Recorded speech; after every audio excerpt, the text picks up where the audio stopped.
Alright, I'm back. I'm on a roll.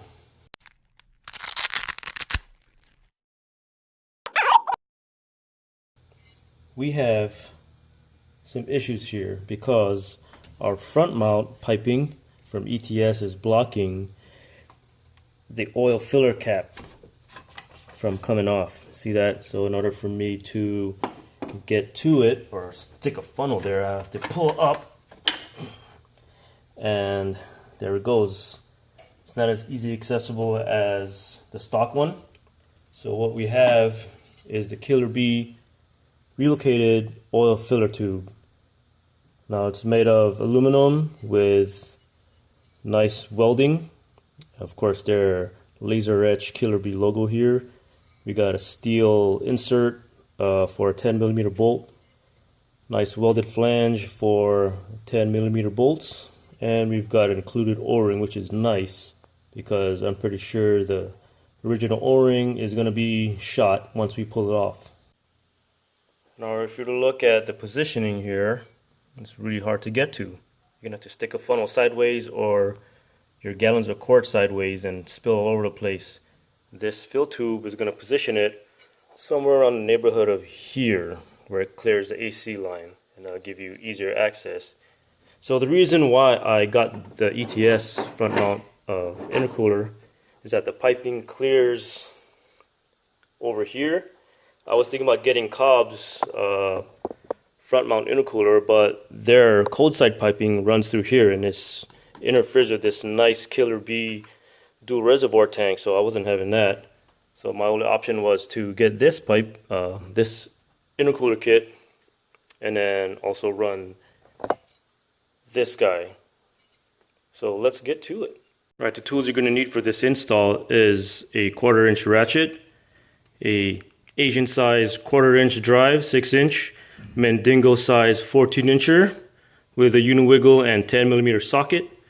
We have a Mandingo size flexible magnet with a light if you are inclined to have one, because we might drop some bolts during the process. And then a Mandingo 2 Asian size straight magnet, optional.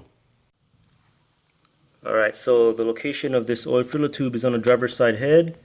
You can see there is two 10mm bolts on the left and right of the piping, and then there's a bracket with a 10mm bolt. So those are the three pieces of hardware we're going to remove. We're going to remove the cap off. I got it loose right now just to cover it up from getting shit inside. And then we're just going to yank it up, plop the new one in, tighten those same 3 bolts, and we're done.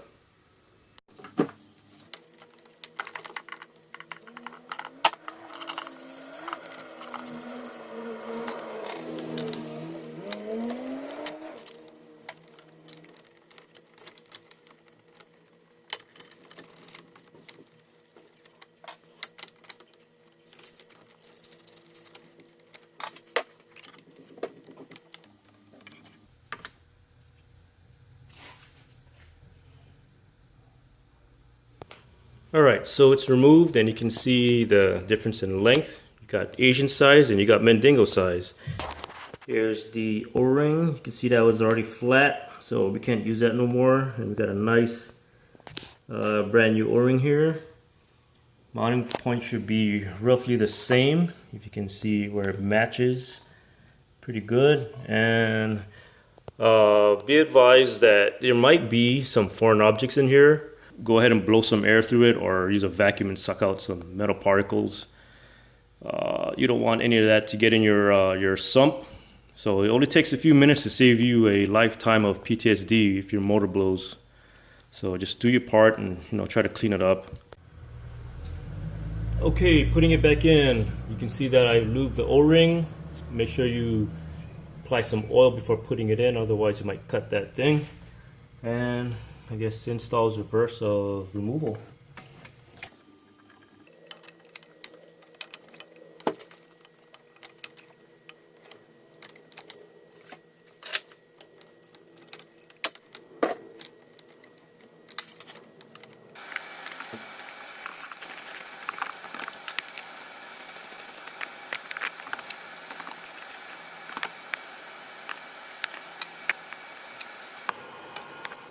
So this bracket here needs to be adjusted slightly. You need to loosen it,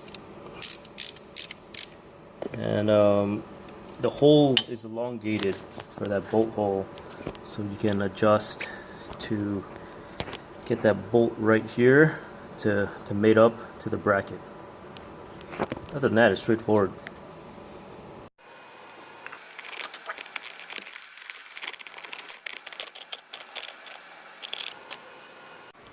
Okay, one more thing before we put the cap back on.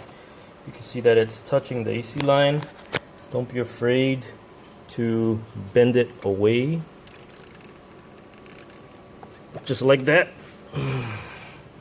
Alright, we got still some good flow, and we're clear, and now we are done.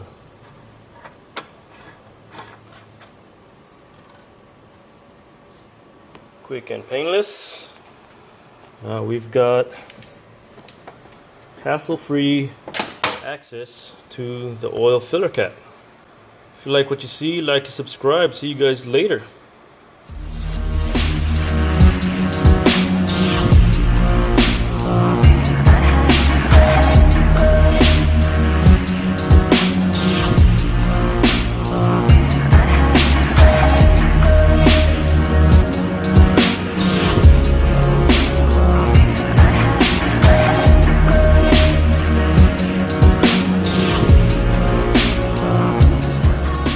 Since I'm here, why don't I just check my oil level? We got the super dipstick. Let's see what we get. Look at that, right on the dot.